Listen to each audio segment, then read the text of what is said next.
राम जी, देहरादून से। गुरुदेव भगवान, आपको चरणों में कोटि कोटि प्रणाम। महाराज जी, मेरी शरीर की पत्नी शरणागत है और नित्य प्रति जुगल सरकार और लड्डू गोपाल जी की सेवा करती है। महाराज जी, पर कभी कभी देखता हूँ कि उसके शरीर पे कभी संकट आते हैं तो मेरा मन विचलित होता है कि ये भगवान की भक्ति भी करती है और उसके जीवन में कष्ट भी आ रहे हैं। देखो, एक बात समझनी होगी कि हमारी जो पुरानी खेती की कमाई है वो तो हमें खाना पड़ेगा, जो नई खेती बोई है इसका इंतजार करना पड़ेगा।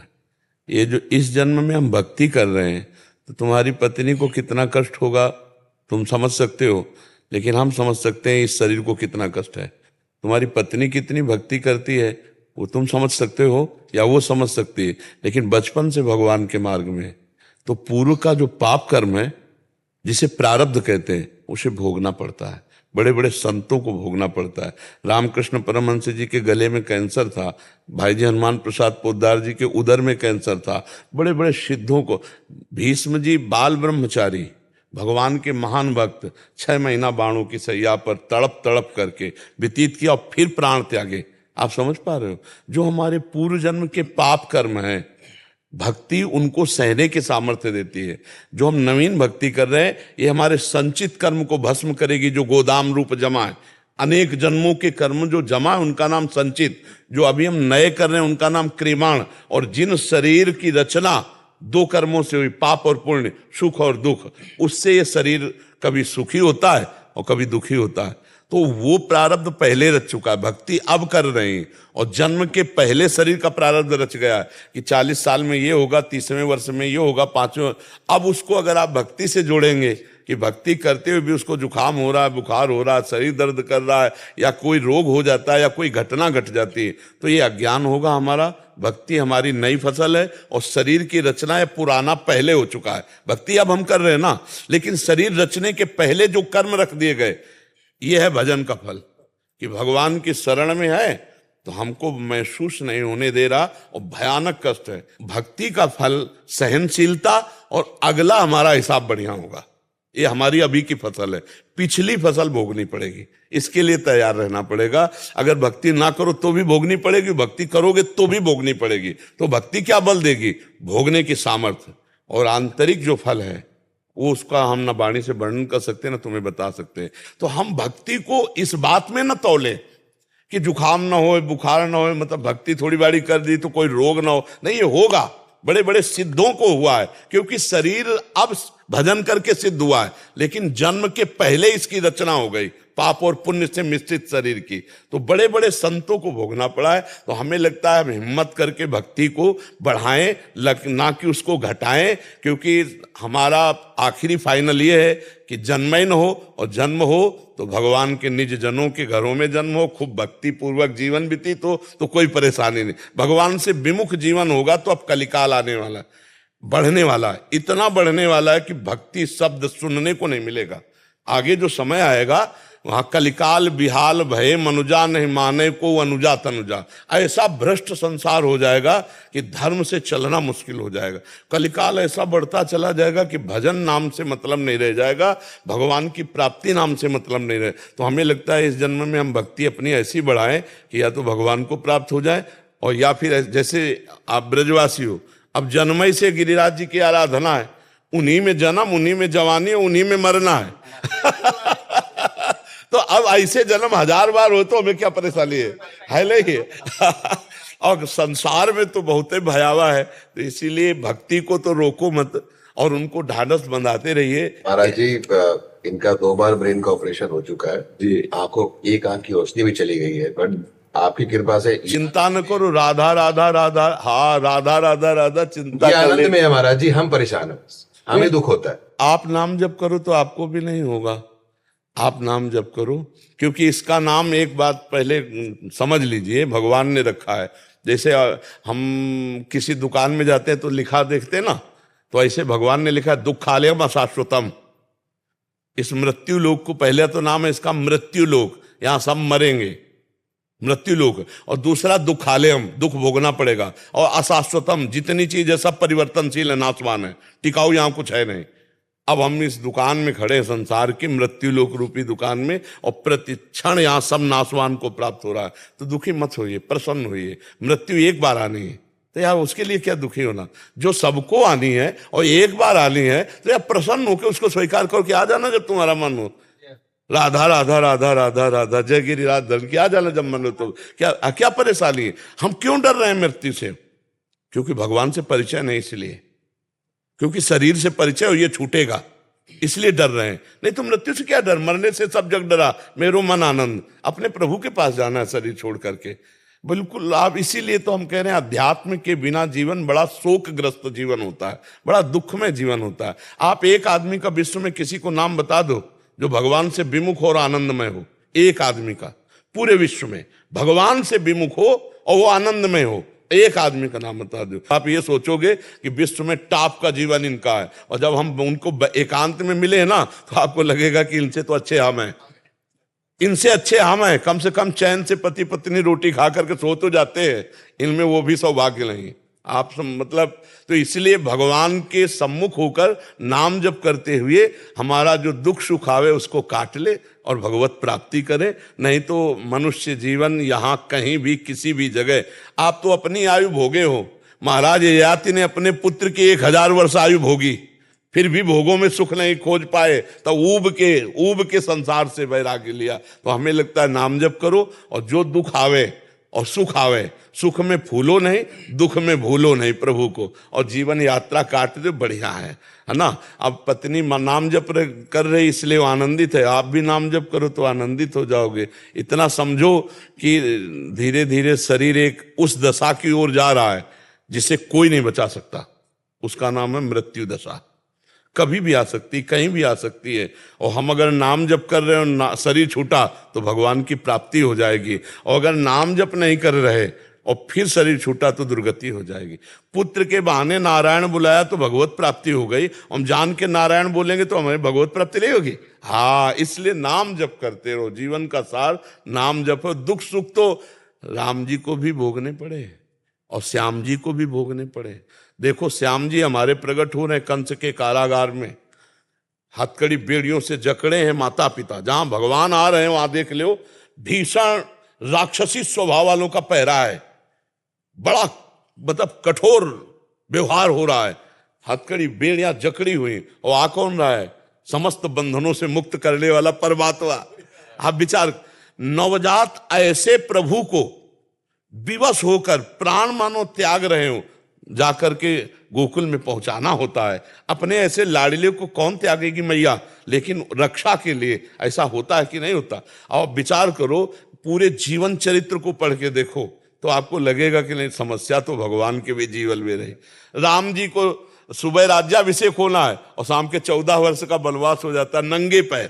सोचो, जो महलों में जहां पुष्पों के पावड़े डालकर जिनके चरण के नीचे चलाया जा, वो प्रभु नंगे पैर 14 वर्ष कंटकाकीर्ण वन में भ्रमण करना, और वहां भी चैन रहा क्या? कितने राक्षसों का वध, सिया जी का हरण, और कैसी समस्याएं। तो सोचो, इस मनुष्य लोक में जब परमात्मा आता है तो समस्याओं का, संघर्ष का वो करता है नहीं। तो हमको भी संघर्ष और समस्याओं से लड़ना पड़ेगा, हमें उबना नहीं। सोचो, पिताजी पधार रहे हैं, माताजी विधवा हो रही, वैधव्य को प्राप्त हो रहे, सिया जी का अपहरण हो रहा है, कितने बड़े बड़े कष्ट भगवान को पग पग पर देख लो। तो हम मनुष्य हैं यार, उन्हीं की आराधना तो कर रहे हैं। हर समस्या से लड़ेंगे और आपका नाम स्मरण करेंगे, और हर दुख में आपकी जय बोलेंगे। ये नहीं कि रबड़ी रसगुल्ला खा रहे हैं तो जय नहीं, हम भूखे भी होंगे तो आपकी जय बोलेंगे, सुख है तो आपकी जय बोलेंगे, दुख है तो आपकी जय बोलेंगे। आपके सिवा, जैसे आपने कहा कि अन्य कोई नहीं, आपके सिवा और अब कहीं, तो हाँ, तो दुख में सुख में, लाभ में हानि में, स्वस्थता में अस्वस्थता में हमारी भक्ति बाधित ना हो तो इसी जन्म में भगवत प्राप्ति हो जाएगी। नहीं तो फिर माया का तो बहुत विचित्र रूप है, पता नहीं क्या बनना पड़े। इस बार मनुष्य बने, फिर पता नहीं सुअर कुत्ता गधा क्या बनावे भगवान। इसलिए हम नाम जप कर ले और इस जन्म में ऐसा भजन कर ले कि या तो आगे जन्म ना हो, और जन्म हो तो फिर किसी भक्त के यहाँ हो, जहाँ जन्म से हम भगवान की आराधना करें, भगवान की जूठन पाकर के। जब जैसे आप लोग हो, जूठन से ही पैदा हुए। मान लो आपके पिताजी रहे, गिरिराज जी की सेवा करके गिरिराज जी की जूठल पाते रहे, उससे आप आए और पैदा होते ही जूठल मिलती रही, और जब तक पधारोगे ले इन्हीं की जूठल पाली है। तो ये जीवन क्या है? ये तो भागवतिक जीवन है, भगवत स्वरूप जीवन है। गिरिराज धरण की बाबा, या दास एक कृपा भई सो गिरिराज जी की और आपको आशीर्वाद। सो या दास ने एक पद को कियो, इतनी तो हमारी वो ना है, पर गिरिराज जी की एक कृपा भई है और आपको आशीर्वाद है। जो ब्रज 84 कोष के निकट श्री गिरिराज बाबा विराजमान है और ब्रज 84 कोष के मुकुटमणि हैं, वो हमारे श्री गिरिराज बाबा हैं। वो ही प्रेरणा भई है और आपको आशीर्वाद मिले, तो यही एक पद को गायन करें। बीरज को मुकुटमणि गिरिराज, बीरज को मुकुटमणि गिरिराज, बीरज को मुकुटमणि गिरिराज, बीरज को मुकुटमणि गिरिराज। निज जन की सुध लेत सदाहि, रसिक राय सिरताज, बिरज को मुकुटमणि गिरिराज, बिरज को मुकुटमणि गिरिराज। गोप सकल वृष भानुनंद के, गोधन को प्रतिपाल, ओ श्यामा गोधन को प्रतिपाल। वृंदावन ब्रजवासी जीवन, रूप स्वरूप विशाल, बिरज का मुकुटमणि गिरिराज, बिरज का मुकुटमणि गिरिराज।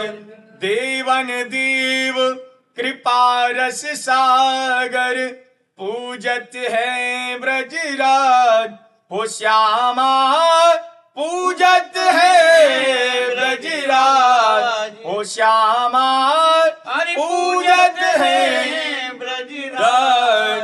युगल दास गिरिराज दरन सो। बाबा, या गिरिराज जी के अलावा हमारा और कछु ना है, और कोई ना है। युगल दास प्रभु गिरिराज दरन सो, अनतन दूजो काज हमारो गोवर्धन गिरिराज, ओ श्यामा गोवर्धन गिरिराज। बोल गिरिराज धरण। बाबा अब तो वो चल लो, सुनो के ब्रजवासीन की अखियन को तारो और प्रेमानंद बाबा हमारा। हमें कोई डर ना है, सुन लो। हाँ, हम तो जैसो हमारा गिरिराज जी थे, हम कहने सुन ले। अब तू तेरी व्यवस्था तू जाने, अब तो भाई हमारे बाबा की व्यवस्था और चल रही है। और ब्रजवासीन को तो बाबा हम ब्रजवासियों की चरण रज और उनकी जूठन से ही हैं। हमारे में कोई सामर्थ्य नहीं। आप ब्रजवासियों की चरण रज और ब्रजवासियों को जो जूठन लाते हो ना, ये यही हमारा बल है और हमारा कोई बल बाबा नहीं। बड़ी कृपा हो ठाकुर जी, जब कह देना कि तुम भाई चल दे आज तो छोड़ के बाबा। हमारो देव गोवर्धन रानो, जाकी छत्र छाया हम बैठे, ताको त्यज और क्यों मानो। तो हमारा तो बाबा प्रेमानंद बाबा बैठे, श्री गिरिराज बाबा बैठो। आप ब्रजवासियों का ये जो अपनापन है कि मेरो बाबा, भाई यही हमारा जीवन है। हमको जीवन में क्या मिला? हमारे ब्रजवासी कहते हैं मेरो बाबा जी, भाई यही मिला हमको। हमारे बाबा जी सोच का भैया, जब देखो बाकी वीडियो सी आती रहे भैया, ऐसा लगे वो तो बाबा अलग सो ही लगे बाबा जी। मम्मी वो बाबा जी बड़ो चित्त चोर सो है। ये मम्मी थे सबन को चित्त चुराए रखो है। नहीं, इसमें क्या हुआ कि हमारी जो लाडली जो है, त्रिभुवन मोहन, मुनिमन मोहन, विश्वमन मोहन, सुमन मन मोहन, लालजू को मोहित करने वाली हैं। हाँ, जाके अधीन सदाई सांवरो, या ब्रज को सिरताज हमारे माई, और हम उनके चरणों के गुलामी में हैं। तो अगर जो आकर्षण है तो हमारी लाडली जू का है, हमारे लाल जू का है, वो मोहन है, वो किसी से मोहित नहीं होते, सबको मोहित कर लेते हैं, पर ऐसे मोहन को मोहिनी जू ने अपने अधीन कर रखे हो। तो ऐसे मोहिनी और मोहन जू के हम दास हैं। तो जो कुछ है वो आप ब्रजवासियों की जूठन, ब्रजवासियों की चरण रज, जब उद्धव आदि ज्ञानी ब्रजगोपियों की चरण रज की याचना करते हैं, वो हम कौन चीज है, तो ब्रजवासियों की बस ये हमको धन मिला, जो ब्रजवासी जन कहते हैं मेरो बाबा, ए बाबा, अभी अभी कल नंदगांव के आए थे, ए बाबा मैं और कछु न जानू, बस हम जब कहते, कोई कहता है बाबा प्रेमानंद, कहते मेरो बाबा ना, तो हम आनंदित होते हैं सुन के कि ब्रजवासी जन कह रहे मेरो बाबा जी। बस ये बड़ी बात है, हमें जो मिला वो ये धन मिला ब्रज में कि ब्रजवासी जन कहते हैं मेरो बाबा जी। बस नहीं, हमारी क्या सामर्थ्य, सोचो ये ब्रज है जहां शिव सनकादिक ब्रह्मादिक की सामर्थ्य नहीं, इंद्रादि यहाँ कप कपाए गए, वह हमारी कोई सामर्थ्य है? वहां ब्रज रज और ब्रजवासियों का जूठन, ये चमत्कार है। इसको जो जान गया वो सब महान हो जाएगा। ब्रजरज, ब्रजवासियों की चरण धूल, और ब्रजवासियों की जूठन, इन दो में सामर्थ्य है। जितने सिद्ध संत हुए हमारे ब्रज में, ये दो ही से हुए, ब्रजरज और ब्रजवासियों की जूठन। कि कोई पागल है धन दौलत का, कोई पागल बेटे नारी का, और सच्चा तो पागल वही है जो पागल मेरे बाके बिहारी का। बाके बिहारी को तो हृदय में है, पर बाबा अब तो तुम दिखे, सब कृपा है गिरिराज जी। बाबा एक सूरदास बाबा ने चंद्र सरोवर पे एक पद गायन कियो, जो कि वहां बाबा संकेत कर रहे हैं यहाँ पे कि जाके पास कोई धन नहीं होवे, जाके पास कोई भी धन नहीं होवे, तो बाकी पास मेरे ठाकुर जी के नाम को धन है। तो एक पद है छोटो सोई, हमारे निर्धन के धन राम, ओ श्यामा निर्धन के धन राम। बाबा ये नाम ऐसो है, जाको चोरी न लेत घटत नहीं कबहू, आवत गाड़े काम, ओ श्यामा आवत गाड़े काम। हमारे निर्धन के बलराम, ओ श्यामा निर्धन के धन राम। जल नहीं बूढ़त अग्नि न दाहत, ऐसो हरि को नाम, ओ श्यामा ऐसो हरि को नाम। वैकुंठ नाथ सकल सुख दाता, सूरदास सुख धाम। हमारे निर्धन के धन राम, हो श्यामा निर्धन के धन राम। कैसा लग रहा है, भगवत पार्षद सब बैठे हैं। नीरज कुमार ओझा जी। राधे राधे। राधे राधे महाराज जी। गुरुजी, मैं बचपन से श्री हरि विष्णु को इष्ट मानता हूं, परंतु विगत 5 वर्षों से श्रीमद् भागवत का नित्य पाठ करता हूं, तो मुझे श्री कृष्ण से भी प्रेम हो गया है। मैं इष्ट नहीं बदलना चाहता, मेरा मार्गदर्शन करें महाराज जी। श्री हरि और श्री कृष्ण में आपको अंतर नजर आ रहा है क्या? तो अगर आप श्री कृष्ण लीला गायन करते हैं तो श्री हरि की लीला गायन करते हैं, आप श्री विष्णु की लीला गायन करते हैं तो श्री कृष्ण की लीला गायन करते हैं। वही तो बने हैं, दूसरा कोई थोड़ी है। अपने स्वामी के रूप को पहचानना ही भक्त का तो कार्य है। वो श्री कृष्ण रूप ही नहीं है, विष्णु व्यापक, वो चराचर जगत में व्यापक है। हरि चराचर जगत में विराजमान है। थोड़ा भावना को और विस्तार में लाइए तो ये भेद मिट जाएगा कि हम श्री विष्णु के उपासक हैं तो श्री कृष्ण में रति होना कहीं गलत तो नहीं है, ऐसा नहीं है। वही सबको आकर्षण करने वाले कृष्ण है और वही सब में व्यापक विष्णु है, वही नारायण है, वही हरि है, कोई दूसरा नहीं है। अब रही प्रीति की बात, तो अगर हमारा विष्णु स्वरूप से मन हटकर श्री कृष्ण की चरणारविंद की प्रीति में जा रहा है तो तुम रोक भी नहीं सकते हो। उनका नाम कृष्ण है, वो बलात् तुम्हारे चित्त को अपने अधीन कर लेंगे। यही तो कृपा हुई विष्णु उपासना की। सबके अवतारी भगवान श्री कृष्ण में प्रीति हो जाए, ये कोई छोटी मोटी बात है, बहुत बड़ी कृपा की बात है। तो हम उसको अवहेलना न करें, जो भगवत कृपा हो रही है उसको अवहेलना न करें। श्री कृष्ण ही श्री विष्णु है, श्री विष्णु ही श्री कृष्ण है, पाई भर भी अंतर नहीं है। पर भगवान विष्णु का जो स्वरूप है वो चतुर्भुज वैभव स्वरूप है, और जो श्री कृष्ण का स्वरूप है वो मुरली मनोहर द्विभुज महामाधुर्य रस प्रदान करने वाले हैं। तो ऐश्वर्य से माधुर्य की तरफ जाना परमार्थ की उन्नति है, ना कि बाधा। आप समझ पा रहे हैं? तो इसलिए उसे स्वीकार कीजिए हृदय में। और जब भगवान श्री कृष्ण में रति हो जाएगी सही माने में, तो ये ज्ञान आपको निश्चित हो जाएगा। वासुदेवा सर्वमित सामात्मा सुदुर्लभा, संपूर्ण चराचर जगत श्री कृष्ण है।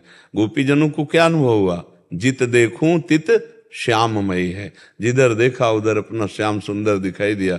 वही तो है गीता गायक भगवान श्री कृष्ण, वही है चतुर्भुज नारायण, वही है मुरली मनोहर। कोई अंतर नहीं है, पर प्रेम रस में अंतर है। वो ऐश्वर्यमय है, ये माधुर्य का स्वरूप है। तो जो जैसी भावना करता है भगवान वैसा अनुभव कराते हैं।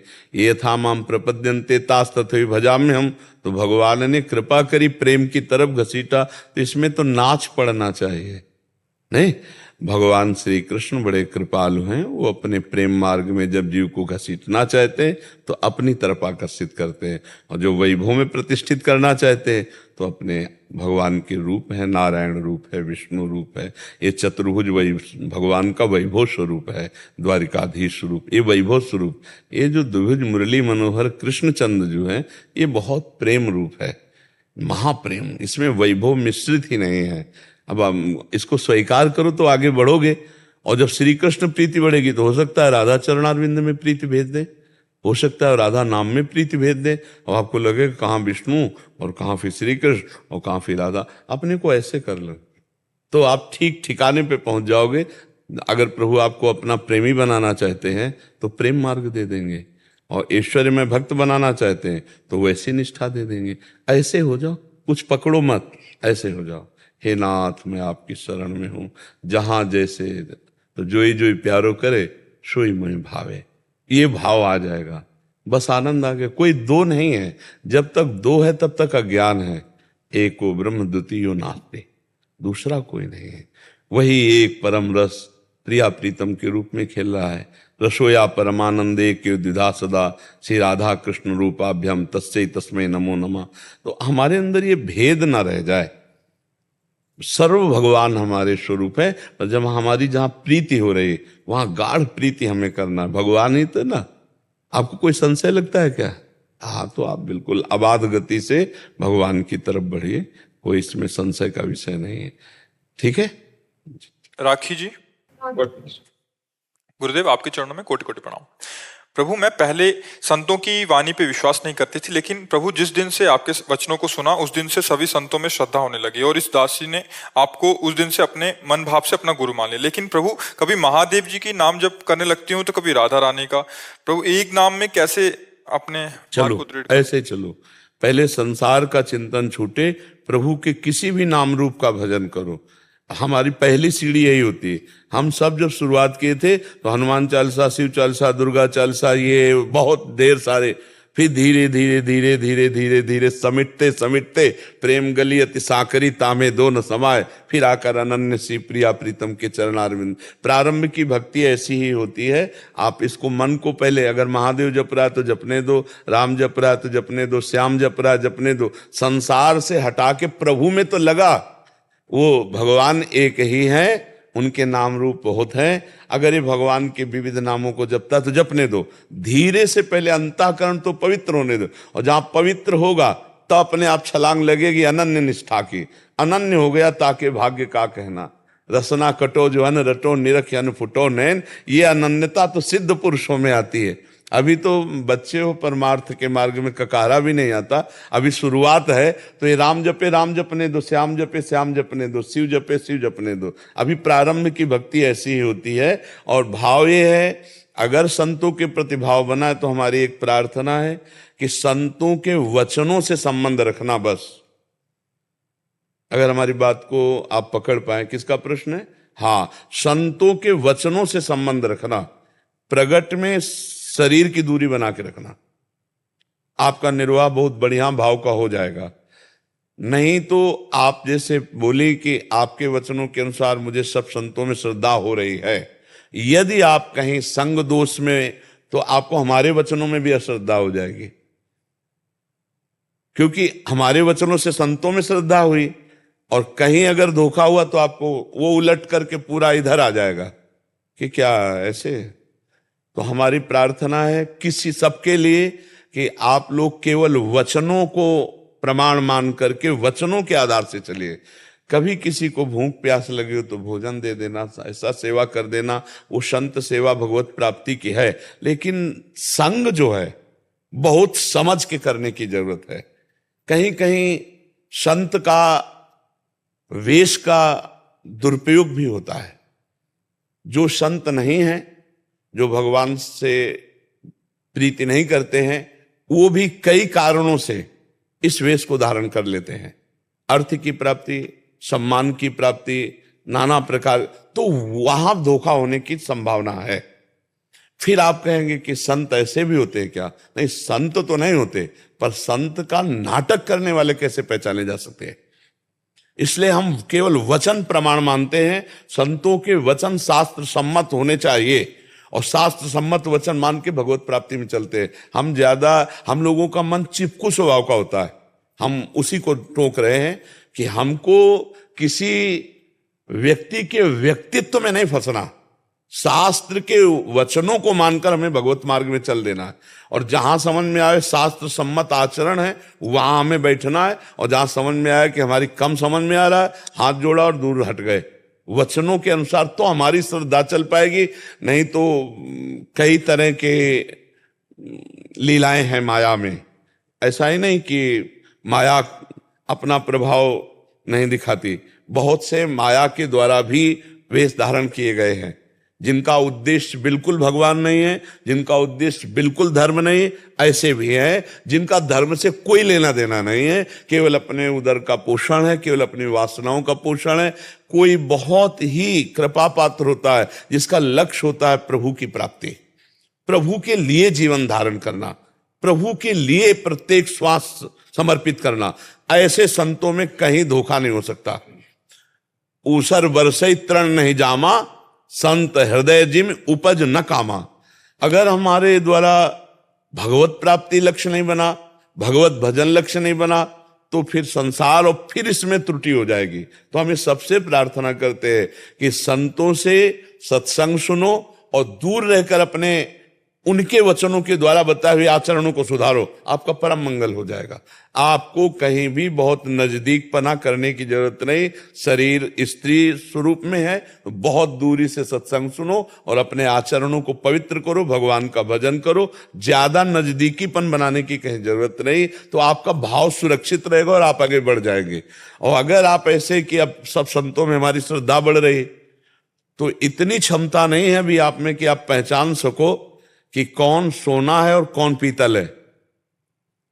क्योंकि जौहरी ये पहचान सकता है कि कौन सोना है कौन पीतल, कौन संत है और कौन संत का नाटक कर रहा है, ये पहचानना बहुत मुश्किल है।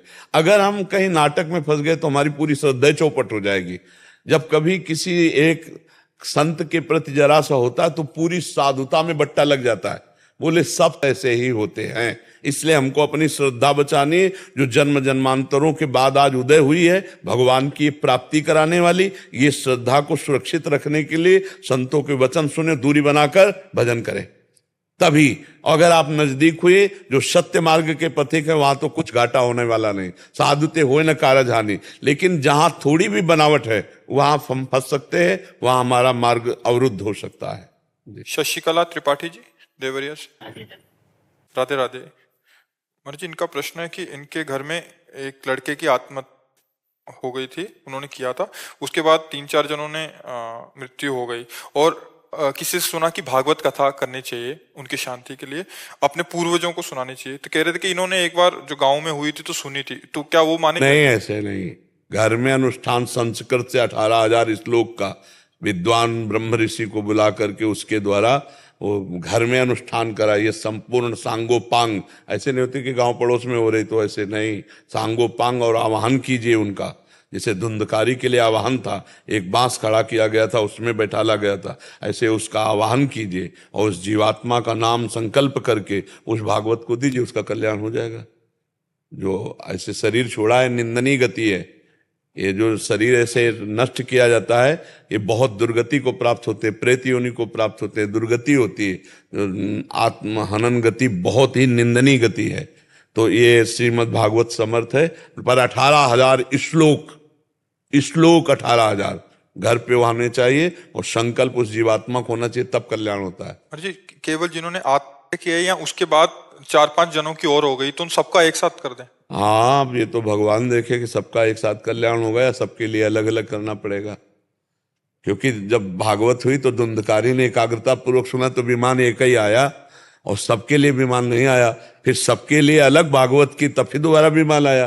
तो अब ये तो भगवान जान सकते हैं, इसका निर्णय तो हम नहीं कर सकते कि अब वो कितनी तन्मयता से गान किया जाता है, कितने भाव से समर्पित किया जाता है, उसमें एक जीव का कल्याण होता है या साथ में और सबका कल्याण हो जाता है, तो श्री भगवान जाने। इसके विषय में तो हम निर्णय नहीं कर सकते, लेकिन इतना जरूर कह सकते हैं कि यदि साप्ताहिकी भागवत का 18,000 श्लोक का सांगोपांग, तो कितना भी बड़ा दुर्गति को प्राप्त हुआ जीव, वो परम पद को प्राप्त हो जाएगा। उसको समर्पित किया जाए तो उसका निश्चित कल्याण हो जाएगा, इसमें कोई संशय नहीं।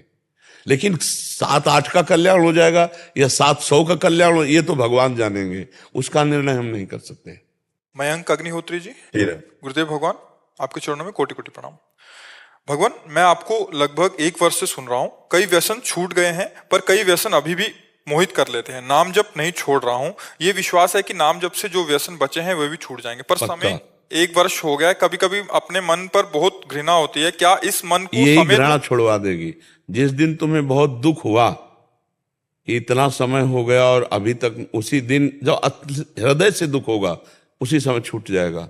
जब हृदय में जलन होती है और घृणा पैदा होती है कि धिक्कार है हमारे को, इतना सत्संग सुनते हैं, इतना नाम जप करते हैं, फिर भी हमारी वृत्ति ऐसी गंदी, तो उस समय फिर हमें पावर मिलता है भगवान की कृपा से, और सदा सदा के लिए छूट जाता है। हमको जिस विषय से घृणा पैदा हो जाए, फिर वो विषय हमें परास्त नहीं कर सकता। हमें विषय तब तक छोड़ना कठिन है जब तक अंदर से उसमें हम सुख बुद्धि रखते हैं और बाहर से छोड़ना चाहते हैं। आप ध्यान दीजिएगा, अंदर से हम उसमें सुख बुद्धि रखते हैं और बाहर से हम छोड़ना चाहते हैं, बहुत कठिन है। और जब अंदर से घृणा बुद्धि हो जाएगी तो अपने आप छूट जाएगा। और ये घृणा बुद्धि भजन ही करवाएगा। नाम जब जितना करोगे वो उतने आपके अंदर बल बढ़ेगा और उतनी गंदी बातें आपको अच्छी नहीं लगेंगी। जितना हृदय पवित्र होगा उतने पापाचरण से आप दूर भागेंगे।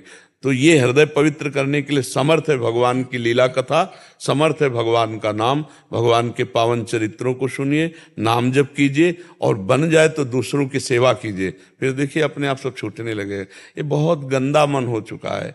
कोई ऐसे नशा में फंस गए जो जिंदगी बर्बाद है, छोड़ नहीं सकते। ऐसे नशा है जिनको छोड़ना बड़ा कठिन। नए नए बच्चे ऐसे, पर हमें लगता है भगवान का नाम जप करें तो नाम में बड़ी सामर्थ्य है।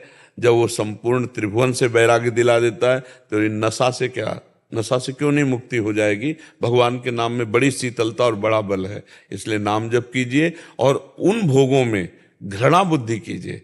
कौन सा ऐसा सुख है जो हमें भगवान से भी बढ़कर लगता है? आप विचार करके देखिए, क्या व्यसन में बेशुद्ध पागल हो जाना है कोई सुख है? जैसे नशा ले लिए, लड़खड़ा रहे हैं, पागलपन, ये कोई सुख है? अरे बुद्धि को चैतन्य करके परमात्मा में स्थित कर दो, देखो कैसा सुख है।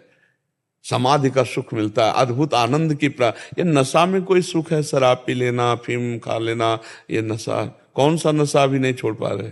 कौन से दोष है जो आप नहीं छोड़ पा रहे? महाराज जी सिर्फ शराब है, वो भी कभी कभी शराब। हाँ, ये बहुत बुद्धि को भ्रष्ट करती है। आज के बाद नहीं पियोगे आप, स्वीकार करो।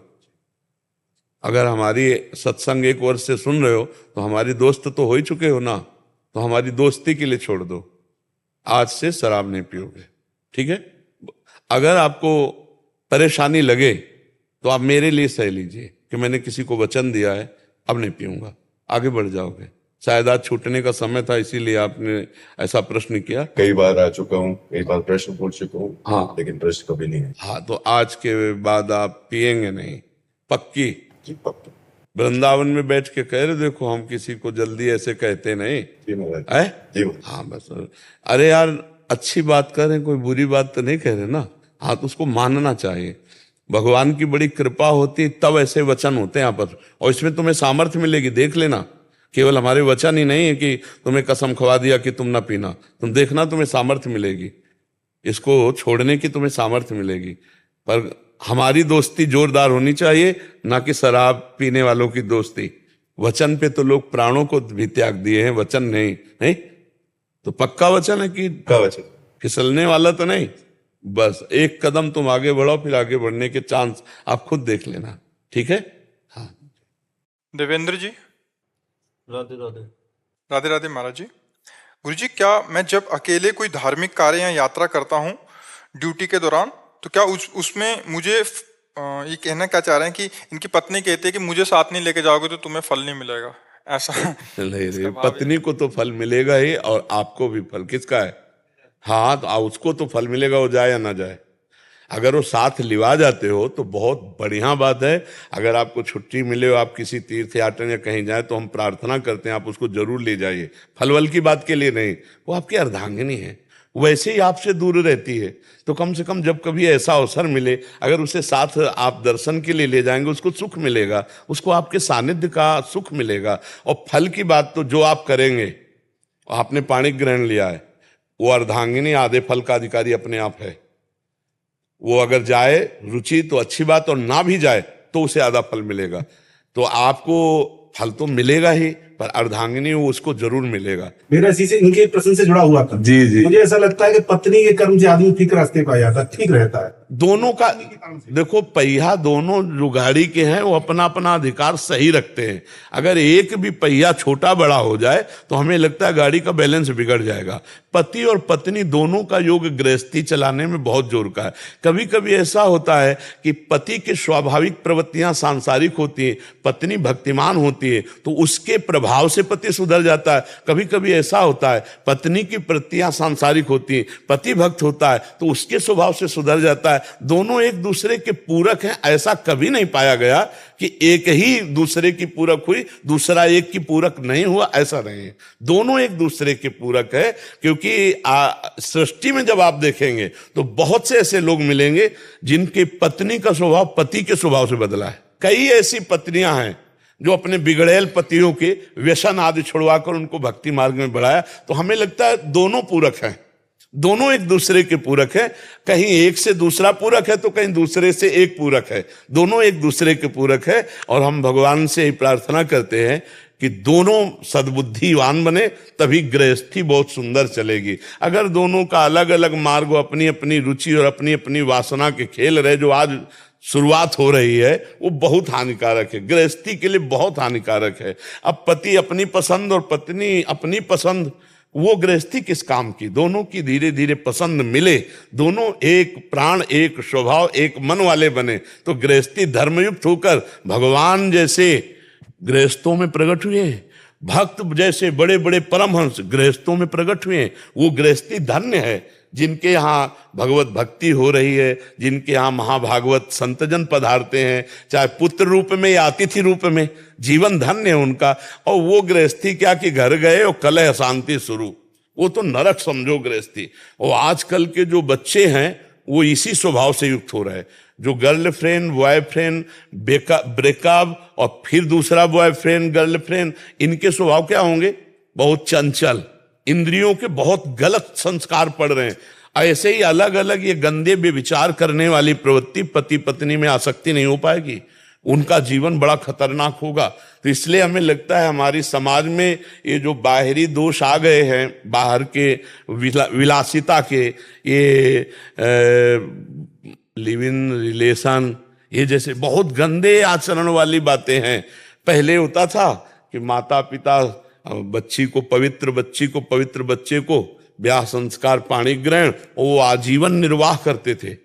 एक दूसरे की कमियों को समाहित करके सहन करके आजीवन निर्वाह करते थे। यहाँ तो लव मैरिज होता है, अगले महीने में या साल में वो हो गया डिवोर्स। हाँ, वो कहते हैं प्रेम विवाह। प्रेम विवाह तो बहुत, अब जो गृहस्थी है बहुत संभाल के चलाने लायक है, क्योंकि नए नए जो बच्चे हैं उनके संस्कार बहुत गलत हो रहे हैं, चरित्रहीनता बढ़ती जा रही है। तो गृहस्थी में बड़ा समस्या है, चरित्रहीनता बहुत बड़ी समस्या है, और वो बढ़ती चली जा रही है, हमारे समाज में बढ़ती चली जा रही है। ये मतलब कभी कभी हम इस बात से बहुत दुखी होते हैं कि हमारे समाज में चरित्रहीनता बढ़ती चली जा रही है। एक उसमें हमने पढ़ा था, हमें ज्यादा अंग्रेजी तो आती नहीं, उसमें पढ़ा था कि अगर रुपया चला गया तो कुछ नहीं गया। Money is loss, nothing loss is loss, और health is loss, something is loss, और character is loss, everything loss.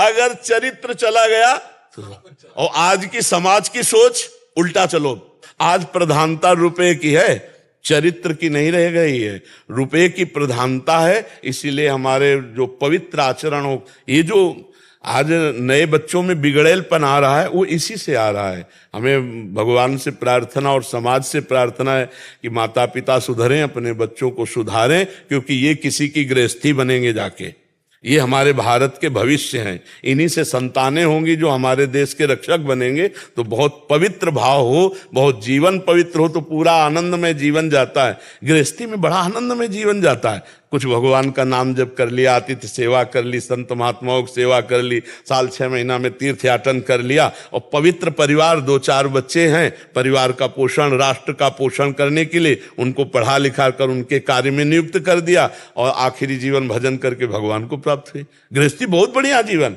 विरक्ति जीवन तो खुले मैदान का युद्ध है। पूरे जीवन 50 साल बाबागिरी बहुत सच्चाई से की, और 5 मिनट में भ्रष्ट हो गए तो 50 साल में पानी फिर गया, नहीं फिर गया, पूरे जीवन में पानी फिर जाएगा।